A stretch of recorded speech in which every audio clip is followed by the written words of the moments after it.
বিদেশি ফল, তাই বাজারে সহজলভ্য নয়। কিন্তু আদরের ছোট্ট মেয়ের এই বিদেশি ফলটি খুবই পছন্দের। তাই উপায় না পেয়ে রাজকন্যার জন্য নিজেই শুরু করেন স্ট্রবেরির আবাদ। কিন্তু বাবা জানতেন না যে শখের বাগান তার ভাগ্য বদলের হাতিয়ার হবে। মেয়ের শখ মেটানোর জন্য শুরু করা সেই আবাদ এখন বাবার লাখ লাখ টাকার আয়ের উৎসে পরিণত হয়েছে। বাজারে স্ট্রবেরিটা আসে, তো দেখে পছন্দ হলো, কিনলাম 250 গ্রাম মতো মেয়ের জন্য। তো অনেক খুশি হয়। তো আমি ওই বছর আপনার নিলাম, নেওয়ার পরে আমি চারা খুঁজতে থাকি যে স্ট্রবেরি চারা কোথায় পাওয়া যায়। তো আমি খুঁজে খুঁজে রাজশাহী থেকে চারাটা পাই। গত বছর আমার স্ট্রবেরি ছিল 24 কাঠা মতো, অর্থাৎ 1 বিঘার একটু বেশি। তো ওই 1 বিঘা জমিতে আমার খরচ হয়েছিল 4.5 থেকে 4.5 লাখ টাকার মতো সামথিং। তো সেখান থেকে আমি 16 লাখ থেকে 17 লাখ টাকার মতো আমার বিক্রি হয়। ইনসেক্ট রিপেলেন্ট মাস্টার ব্যাচ যুক্ত আরএফএল ওয়াট্রো, কাপড় যত্নে রাখার নাম্বার 1 সলিউশন।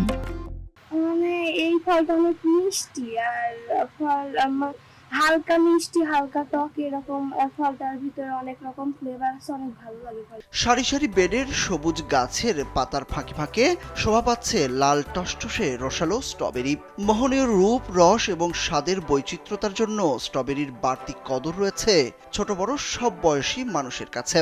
এজন্যই মঞ্জুরুলের স্ট্রবেরি খামারে সবসময়ই ভিড় থাকে বিভিন্ন বয়সী মানুষের।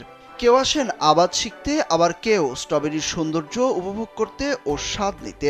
তো এই ব্যবসাটা খুবই একটা চাহিদা সম্পন্ন একটা ব্যবসা। আমি যখন এই জিনিসটাকে এখান থেকে হারভেস্ট করার পরে যখন মার্কেটে আমরা নিয়ে যাই, মার্কেটে নিয়ে যাওয়ার পরে দেখা যাচ্ছে আমাদের অন্যান্য একটা ব্যবসাতে সেলের ক্ষেত্রে যে সময়টা লাগে তার অর্ধেক সময় আমরা এই জিনিসটাকে সেল করি। বাবা মেয়ের এই স্ট্রবেরি বাগানের গল্পটি মেহেরপুরের মুজিবনগর উপজেলার সীমান্তবর্তী জয়নগর গ্রামের। দূরদেশের মোহনীয় স্ট্রবেরি চাষের কঠিন ধাপ পার করে মঞ্জুরুল ইসলাম আজ সফল কৃষি উদ্যোক্তা। প্রথমে শখের বশে হলেও স্ট্রবেরির ব্যাপক চাহিদা থাকায় মঞ্জুরুল ইসলাম বাণিজ্যিকভাবে আবাদ শুরু করেন। 3 বছর আগে 24 কাঠা জমিতে স্ট্রবেরি আবাদ করে মঞ্জুরুল ইসলামের লাভ আসে 4 লাখ টাকা। প্রথম বছরের অভিজ্ঞতায় গত 2 বছর বেড়েছে তার আবাদের পরিধি।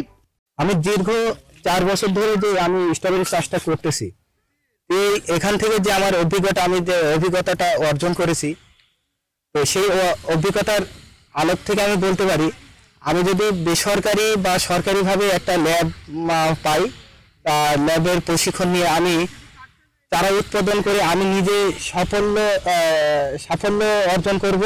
বিদেশি উচ্চ মূল্যের এই আকর্ষণীয় ফল মঞ্জুরুলের মাধ্যমে হাতের নাগালে সহনীয় দামেই পাচ্ছেন ভক্তরা। তার কাছে হাতে কলমে আবাদ শিখতে আসছেন অনেকেই। মূলত এখানে কাজ শেখার জন্য, চাষ করার জন্য কাজ শিখছি এখানে। হ্যাঁ, আমি 2 বছর ধরে এখানে ট্রেনিং মতো 2 বছর ধরে কাজ করছি। যাবতীয় যেগুলো লাগে এইগুলো আমি সামনে অল্প কিছু চাষ হলেও করার একটা চেষ্টা আছে আমার।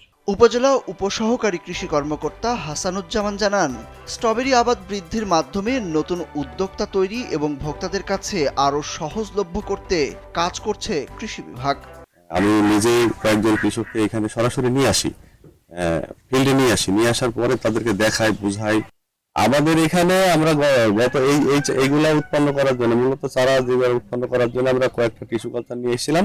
এই টিস্যু কালচার থেকে আমরা কিছুটা চারা উৎপন্ন করেছি। আমরা চারা পরিপূর্ণ উৎপন্ন করতে পারিনি, কিন্তু আমাদের টিস্যু কালচারের বিষয়ে যদি আরো ডেভেলপ হয়, টিস্যু কালচার গবেষণা থেকে আরো ডেভেলপ হয়, তাহলে আমরা আরো চারা উৎপাদন করতে পারবো এবং আমরা কৃষককে দিতে পারবো। স্থানীয়রা মনে করছেন স্ট্রবেরি ঠিকভাবে আবাদ করতে পারলে অন্যান্য ফসলের চেয়ে এটি অধিক লাভজনক। আর সারা বছরই এই ফলের দাম বেশি থাকে, তাই লোকসানের সম্ভাবনাও থাকে না। সুরজ আহমেদ, কালবেলা।